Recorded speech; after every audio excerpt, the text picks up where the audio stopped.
Hello everyone, welcome to ज्ञान विजय classes. Last video में हमने हमारे देश भारत के बारे में पढ़ा था। इस वीडियो में हम भारत की जलवायु, वनस्पति और वन्य प्राणियों के बारे में पढ़ेंगे, जो क्लास 6 का लास्ट चैप्टर है।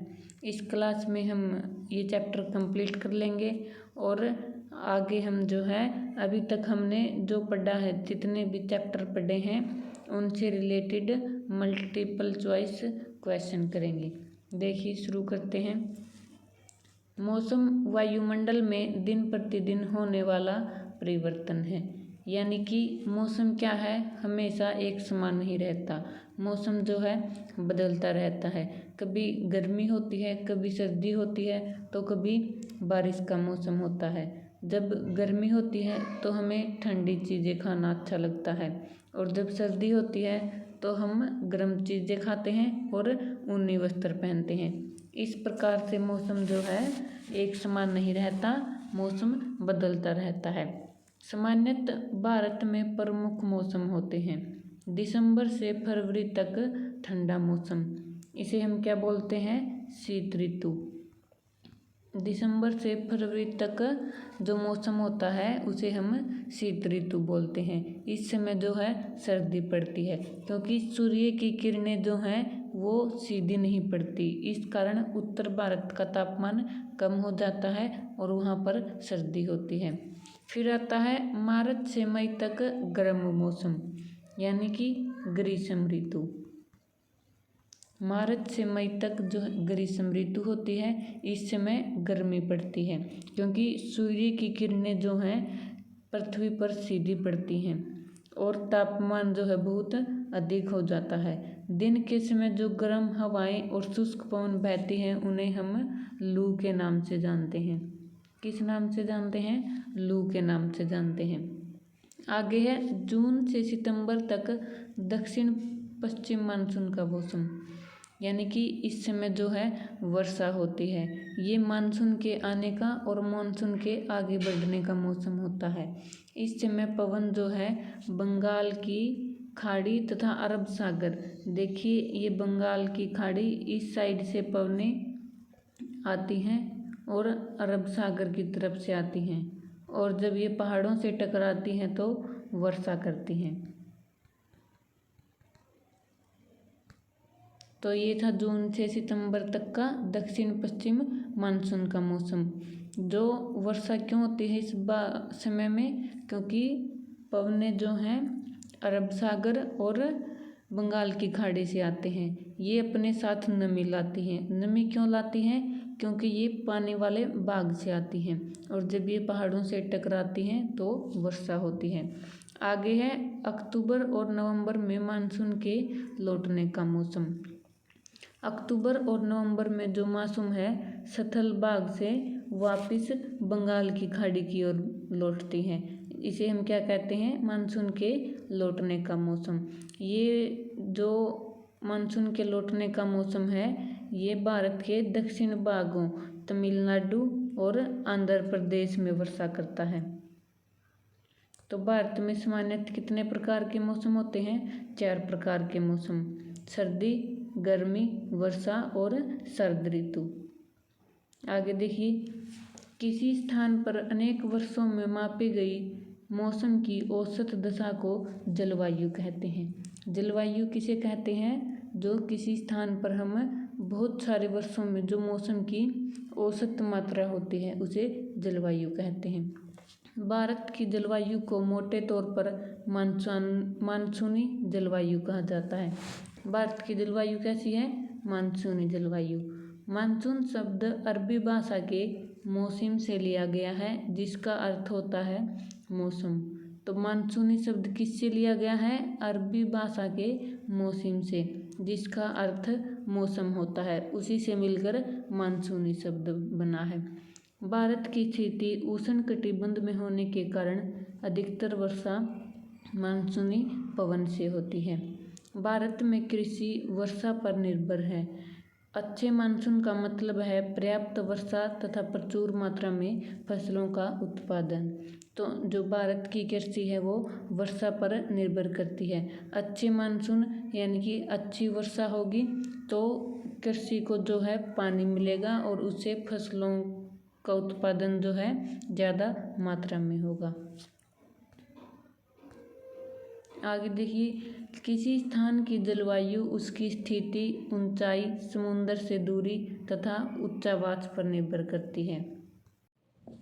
तो देखिए, जलवायु किस पर निर्भर करती है? स्थिति, यानी कि उस स्थान की स्थिति कहाँ है, ऊंचाई कितनी ऊंचाई पर है, समुद्र से कितनी दूरी पर है, उच्चावाच, उच्चावाच यानी कि पृथ्वी की ऊंचाई और निचाई से जो आकृतियाँ बनती हैं जैसे पर्वत और पठार, उन्हें हम क्या बोलते हैं? उच्चावाच।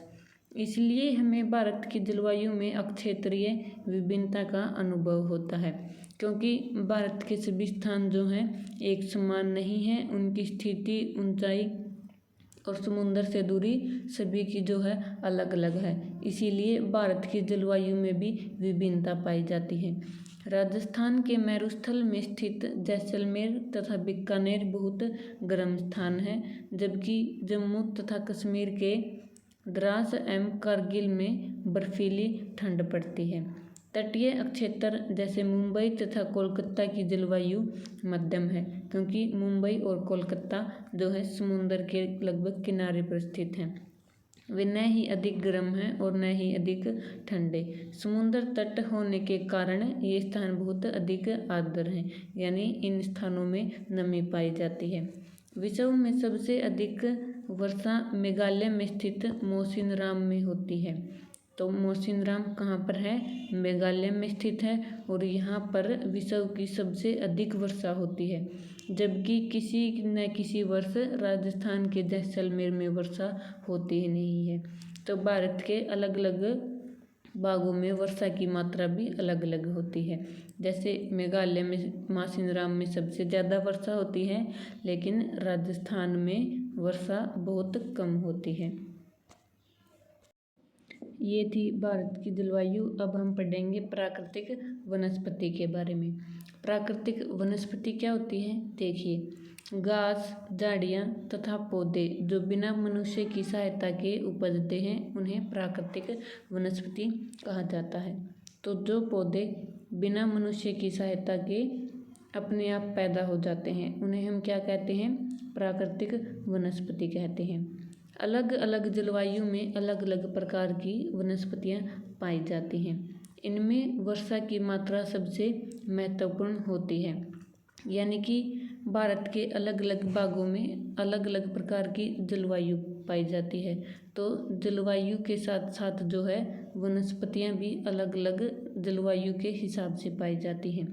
जलवायु की विभिन्नता के कारण भारत में अलग अलग तरह की वनस्पतियाँ पाई जाती हैं। भारत की वनस्पतियों को 5 प्रकारों में विभाजित किया जा सकता है।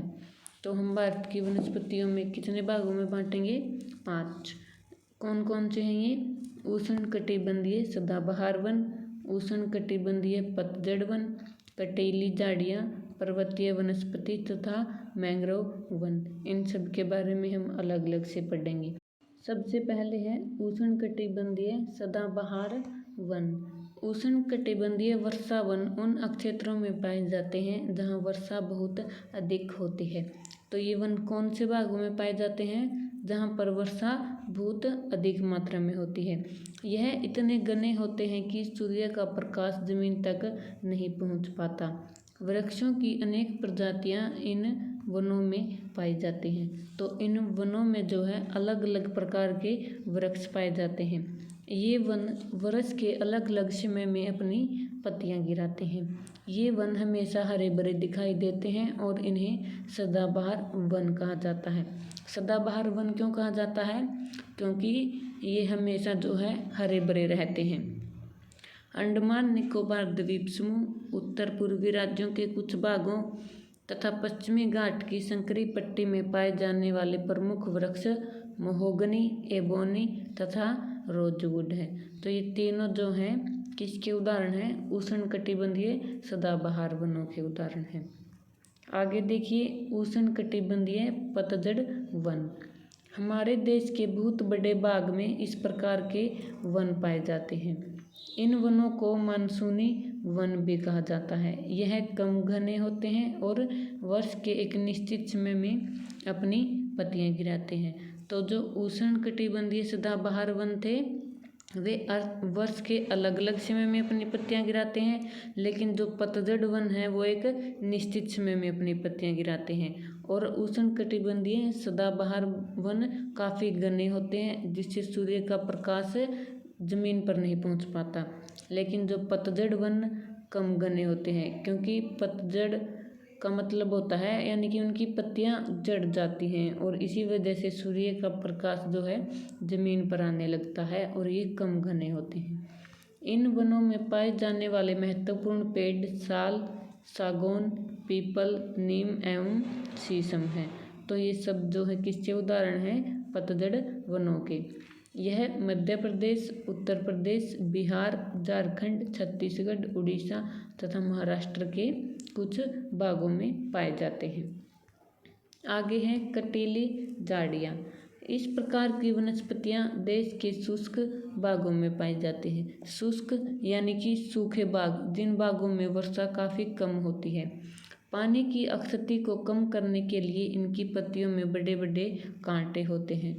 तो इन्हें झाड़ियाँ इसीलिए ही कहा जाता है कटीली झाड़ियाँ, क्योंकि इनमें जो है पत्ते बहुत कम होते हैं और कांटे ज़्यादा होते हैं। इनके महत्वपूर्ण वृक्ष हैं कैक्टस, खैर, बबूल, कीकर इत्यादि।